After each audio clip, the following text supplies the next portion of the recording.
तो good morning बच्चों। तो आज हम लोग डिस्कस करने वाले हैं बीपीएससी का सिलेबस। ठीक है, प्री के लिए प्लस मेंस के लिए। ठीक है, दो चीज़ें, प्री और मेंस के देखना, क्योंकि इसका अभी शेड्यूल आ गया है, डेट आ गया है। ठीक है, इसका पेपर होने वाला है 30 सितंबर 2024 को। ठीक है, इसका डेट आ जाएगा। हम जानते हैं कि जुलाई होगा, कि जुलाई के लास्ट तक इसका फॉर्म आ जाएगा और अगस्त तक हो रहेगा, सितंबर तक इसका पेपर हो जाएगा। ठीक है, प्री का। और ये बीपीएससी का 70 वाला पेपर है। ठीक है, प्रीलिम्स के लिए होगा, फिर प्रीलिम्स होगा, मेंस होगा, फिर इंटरव्यू होता है। 3 स्टेज में होता है। ठीक है, देखो प्रीलिम्स, मेंस और पर्सनल इंटरव्यू। अब देखो टोटल जो होता है, प्रीलिम्स होता है 150 क्वेश्चन होते हैं, 150 नंबर के होते हैं, 2 घंटा टाइम होता है। ठीक है, ऑफलाइन मोड में होता है, ऑनलाइन मोड नहीं होता है। इसके लिए सेंटर अलॉट होता है, हम फॉर्म भरते हैं, सेंटर अलॉट होता है और जाके बिहार में भी सेंटर आएगा। अब बिहार में जहाँ भी सेंटर आएगा जाकर पेपर देंगे। ठीक है, तो ये रहेगा। फिर मेंस का होता है, मेंस का भी सेंटर होता है, सब्जेक्टिव होता है, इसमें लिखना होता है। ठीक है, इसमें क्वालिफाइंग पेपर भी होते हैं, एक हिंदी का पेपर होगा। ठीक है, तो एक क्वालिफाइंग पेपर होता है, बाकी 3 पेपर होते हैं इसके मेंस में, जैसे GS1, GS2। ठीक है, और एक होता है SC का। ठीक है, 3 पेपर के नंबर जुड़ते हैं, तीनों 300 नंबर के होते हैं। ठीक है, तो 900 नंबर का मेंस होता है। इसमें एक ऑप्शनल पेपर भी होता है, जैसे मान लीजिए आपका ऑप्शनल PSIR है। ठीक है, तो PSIR का एक पेपर होगा और उसमें क्या होगा, एक MCQ के फॉर्म में होता है। ठीक है, और इसका नंबर नहीं जुड़ते हैं मेंस में। ठीक है, मेंस में सिर्फ 3 के जुड़ते हैं, 2 GS के और एक SC के, यानी 300 बेस पे मार्किंग होती है। ठीक है, इसके बाद क्या होता है, 120 नंबर का ये होता है, इंटरव्यू होता है। ठीक है, टोटल जोड़ देते हैं तो कितना हो जाता है, 1020। ठीक है, 1020 पर मेरिट बनती है, PT के नंबर जुड़ते नहीं, तो ठीक है। अब इसका हम सिलेबस देख लेते हैं। ठीक है, तो हम सिलेबस देखते हैं, बीपीएससी का सिलेबस। ठीक है, देखिए ये है बीपीएससी का सिलेबस। इसमें क्या क्या होता है, ये प्रीलिम्स का सिलेबस है। ठीक है, ये ध्यान रखेंगे प्रीलिम्स के। करंट अफेयर्स में क्या होता है, नेशनल और इंटरनेशनल जो इंपॉर्टेंस इवेंट्स होते हैं वो होते हैं इसमें। ठीक है, उसके बाद जनरल साइंस होता है। आप जानते हैं कि बिहार के जितने भी एग्जाम होते हैं उसमें जनरल साइंस एक बहुत अहम भूमिका निभाता है। ठीक है, तो जनरल साइंस बहुत बढ़िया इसमें अप्रोच होता है। ठीक है, बहुत बढ़िया, मतलब इसमें एक लेवल भी होता है। करीब हम जानते हैं कि 150 क्वेश्चन में करीबन कम से कम 40 से 50 क्वेश्चन GS जनरल साइंस के आते हैं। ठीक है, इसे GS बोलते हैं। ठीक है, अब इसमें क्या होता है, जैसे क्वेश्चन आते हैं, फिर इसमें हिस्ट्री का आते हैं। हिस्ट्री में क्या होता है, history of the India and salient features and history of Bihar basic. ठीक है, देखो एक तो इंडिया का हिस्ट्री है, उससे रिलेटेड क्वेश्चन रहते हैं। ठीक है, तो बस जो बिहार का होता है स्पेशली, ठीक है, उससे भी हिस्ट्री के क्वेश्चन रहते हैं। ठीक है, बिहार स्पेशली का। ठीक है, ऐसे ज्योग्राफी होता है, geography of India and country. Physical geography होता है, रिवर ऑफ इंडिया, मतलब जो ज्योग्राफी जो इंडिया का होता है कुछ स्पेशल कैरेक्टर, जैसे फिजिकल ज्योग्राफी हो गया, रिवर सिस्टम हो गया, सोशल और इकोनॉमिक ज्योग्राफी हो जाता है। फिर characteristic of the Indian agriculture हो जाता है, नेचुरल रिसोर्स हो गया, geography of Bihar and geographical division of the Bihar state. मतलब कहने का मतलब ये है कि देखो जो इंडिया का ज्योग्राफी है, ठीक है, प्लस वर्ल्ड का ज्योग्राफी है, ठीक है, प्लस बिहार का स्पेशली ज्योग्राफी, ये तीनों ज्योग्राफी का मिक्स क्वेश्चन होंगे। ठीक है, इस ज्योग्राफी सेक्शन में फिर इससे हो जाएगा। फिर उसके बाद क्या हो जाएगा, इंडियन पॉलिटी है, भारतीय अर्थव्यवस्था। इसमें क्या होता है, अंडरस्टैंडिंग ऑफ द पॉलिटिकल पंचायती राज, मतलब जो आर्टिकल 40 है पंचायती राज, उसको हम बहुत डिटेल से पढ़ेंगे। फिर community development and planning of India और बिहार, मतलब समझ लो कि जो इंडिया और बिहार के रिलेटेड में है, पॉलिटिक्स रिलेटेड, जैसे मतलब समझ लो कि कैसे बताएं आपको, ऐसे समझिए जैसे इंडिया का पॉलिटी है ना, भारतीय संविधान वो पढ़ना है। ठीक है, भारत के कंसेप्ट में। अब फिर उसके बाद हम बिहार के कंसेप्ट में पढ़ेंगे, जैसे राज्यपाल हो गए, बिहार का विधानसभा हो गया, विधान परिषद हो गई, कैसे कैसे कानून बनते हैं, कौन कौन से प्रोसीजर होते हैं। फिर बिहार के जो हाई कोर्ट के जो अपॉइंटमेंट होते हैं उससे रिलेटेड, फिर सचिवालय से रिलेटेड, फिर कोई कौन कौन से विधेयक बजट वगैरह होता है, सब बिहार के स्पेशली पढ़ेंगे।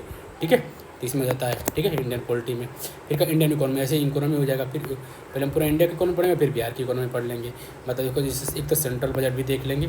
ठीक है, और फिर बिहार का स्पेशली बजट भी आता है, स्टेट बजट, फिर स्टेट बजट भी अच्छे से पढ़ लेंगे। ठीक है, वो सब। फिर इंडियन नेशनल मूवमेंट है, ठीक है, वो देख लेंगे। 1857 क्रांति वगैरह है, ये सब हिस्ट्री में इंक्लूड हो जाएगा।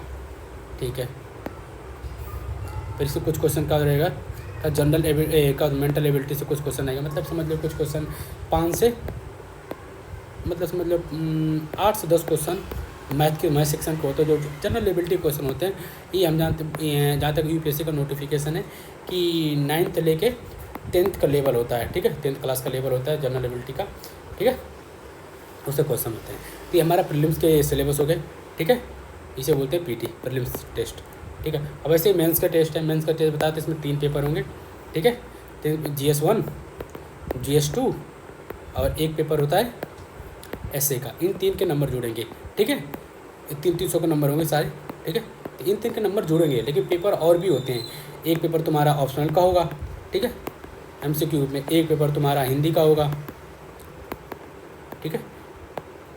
तो ये पेपर भी होते हैं। हिंदी के पेपर में क्या होता है, जो मेंस का सिलेबस है हिंदी के पेपर में, वो देखो एक ऐसे होता है, व्याकरण होता है, वाक्य विन्यास होता है, और ये संक्षेपण होता है, ठीक है, ये होता है। तो ये हिंदी वाला है, तो ये कंपलसरी पेपर है, इसमें इसका नंबर नहीं जुड़ते, नंबर 3 के जुड़ते, जो मैंने आपको बता दिए हैं, ठीक है। अब देखो इसका जो एसए का सिलेबस है वो देख लो, एसए का सिलेबस क्या हो जाएगा। The purpose of the choosing application of the administration position, मतलब जो उन्होंने डिसाइड कर रखा है यूपीएससी कुछ सिलेक्टेड टॉपिक है वो होने चाहिए, वो होंगे 300 मार्क्स के होंगे, ठीक है, पेपर कब each section will be divided होंगे, ठीक है, 100 पॉइंट के होंगे, ठीक है। इतनी ज़्यादा ट्रेव क्या होता है, 12 ऐसे क्वेश्चन होंगे, उसमें 3 अटेम्प्ट करने होते हैं, मतलब समझ गए कि एक, मतलब समझ लो कि 12 आपको निबंध दे दिया जाएगा, ठीक है, निबंध होंगे 12 निबंध में आपको 3 निबंध चूज करके 3 लिखना होगा, और एक निबंध 100 नंबर के होंगे, ठीक है, 300 नंबर का टोटल होगा। ये इनका कहने का मतलब है, इतना है, ठीक है। और जो वर्ड लिमिट है वो कितना लिखना होगा, 700 से 800 वर्ड लिमिट, मतलब समझ लो कि 7 से 8 पेज सीधा इतना होगा, ठीक है। Answer 1 from the each section is by the candidate, तो कम से कम 3 तो देना ही मस्ट है, ठीक है। अब फिर उसके बाद देखो, अब जीएस का सिलेबस है, ठीक है। जीएस में क्या सिलेबस हो सकता है, एक तो हिस्ट्री से होगा, हिस्ट्री ऑफ इंडिया, फिर उसको ज्योग्राफी होगा, ठीक है, मॉडर्न हिस्ट्री बिहार का हो जाएगा, फिर क्या के बिहार का मूवमेंट जो है सब बिहार में ही आ जाता है, ठीक है, चंपारण सत्याग्रह वगैरह है, सब कुछ सेलेक्टेड जो टॉपिक है वो सब मेंस में आते हैं। तो आप उसका टेंशन मत लीजिए, जब प्री हो जाएगा तो उसको मेंस को बहुत अभी डिटेल में पूरा एक एक टॉपिक ले लेकर हम पढ़ेंगे। जैसे आप जैसे मान लीजिए कि हम लीजिए क्या होता है, बिरसा मूवमेंट है, तो बिरसा मूवमेंट कैसे हुआ था, क्यों हुआ था, उसमें समय परिस्थिति कैसे थी, उसके क्या क्या प्रभाव पड़े, ठीक है, प्रभाव में क्या पड़ा, निगेटिव प्रभाव कौन सा पड़ा, फिर पॉजिटिव प्रभाव क्या था, ठीक है, इन दोनों से हम क्या निष्कर्ष लगा सकते हैं, इन दोनों आगे से सीखने को क्या मिला, और इससे फ्यूचर में क्वेश्चन कौन कौन से बने, ठीक है, अब कौन कौन से आने वाले क्वेश्चन, ये सारे हम टॉपिक एक टॉपिक पे कवर करेंगे, ठीक है, ऐसे करके, ठीक है। तो ये होगा हिस्ट्री।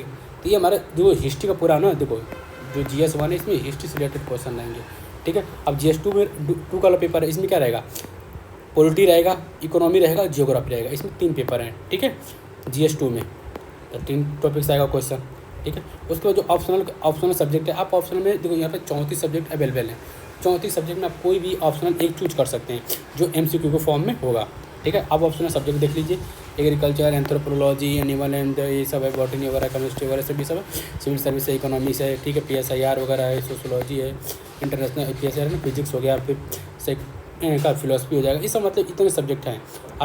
पूरे मिला जाओ कि 38 नहीं 38 34, फिर 34 है, 34 में से आप कोई एक चूज कर, जैसे मान लीजिए हमारा PSIR है, पोलिटिकल साइंस एंड IR है, तो हमारे ये चूज कर लिया, ठीक है। अगर आपका हिस्ट्री है तो आप हिस्ट्री चूज कर लो, आपको ज्योग्राफी चूज कर लो, देखो हिस्ट्री है यहाँ पे, हिस्ट्री चूज कर लो, ठीक है, तो हिस्ट्री हो गया, ठीक है।